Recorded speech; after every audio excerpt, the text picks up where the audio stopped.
Alright, this is a video in case you, by mistake, puncture your tank in a Q50, Q60. I believe those are all, they have the same tank. I'm not fully sure, but this style of gas tank, I guess.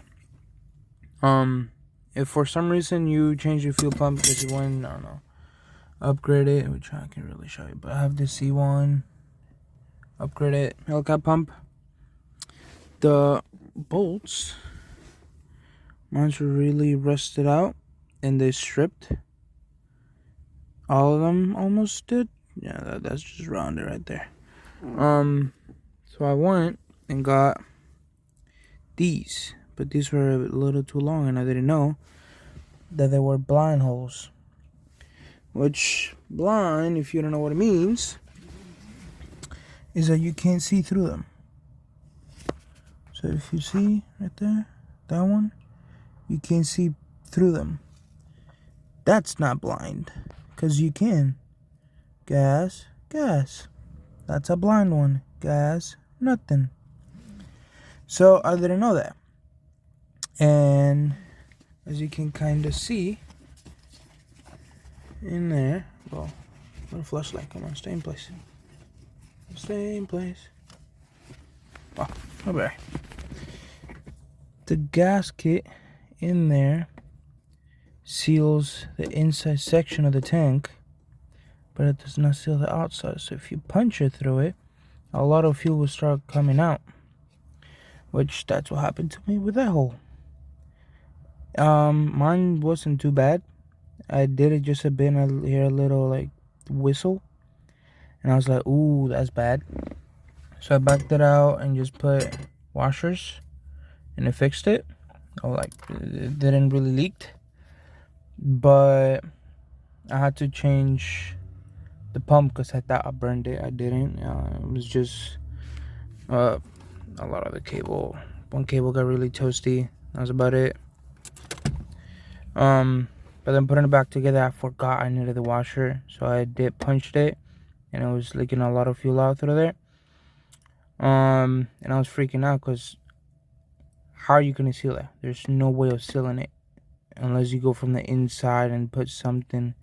And if you're running E like I'm doing, it might not even survive that long. So I was like, wait, why not we just make it worse and fully remove, which that's how it looks like. If you fully go through it, this little metal thingy,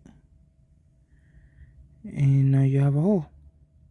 And well, you may be asking, now what are you gonna do? Because fuel's just gonna pour out. Well, that's where this little guy comes in. It's I think it's viton, that's how you say it. It's a 5/16 injector seal, or O-ring, I don't know how you want to call it, and an M5 bolt, which I looked for something specifically like a mushroom look like, so it really fully seated on there. To fully puncture it out, just get a longer one, keep on going down until it fully goes out. The little thingy will like open, or like, I don't know how to explain it, but it will still be attached to the tank. Then you back out the bolt, go in there and fish, and you kind of just chunk to the side and it'll fully come off. The threads themselves are still okay, and the top of the gas tank has like a lid. It looks like JB Weld, I don't really know. So even if you strip those threads, you technically should be able to just drill all the way through. Drill all the way through. Damn, I can't speak. And you can make it, I don't know, go from that M5 to probably M6. Not so much that will compromise this seal, but you could go a tiny bit bigger. As long as you don't compromise that seal, it should be fine. And then on the bottom, well, you just have to find a different O-ring, which you need to make sure it's an injector one or something that can withstand, or I can speak, but like it can handle fuel, and if you do E, something that could handle E as well. So that's why I got the injector one. Damn, the lights, come on. Alright, there you go. So now we just go in the bottom. Damn, that's cold. And we somehow try and get it. Oh, there you go.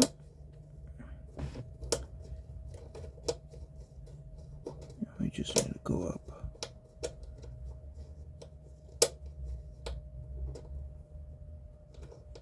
Come on. Well, you know the drill.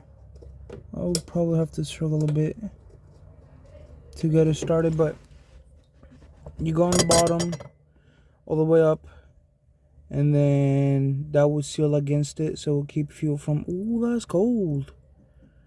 That will keep it from fuel coming out of the tank into the outside, and you now have a stud.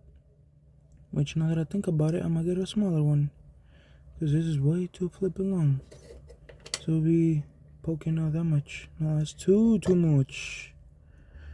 And then you can reuse everything. Well, probably you need to use a washer and a nut now to keep it in place.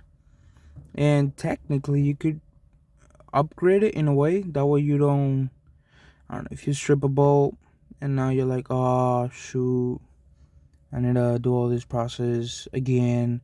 It'll be better if you just do it now that you can, but I don't think you'll be popping this anytime soon. So just a cool how to fix this, which I rather do the clocking ones that you like hammer or like chisel to the side and it just pops. I feel like that's better because you can't fuck it up. Here, well, now we have a hole, and I want to do this stuff to fix it.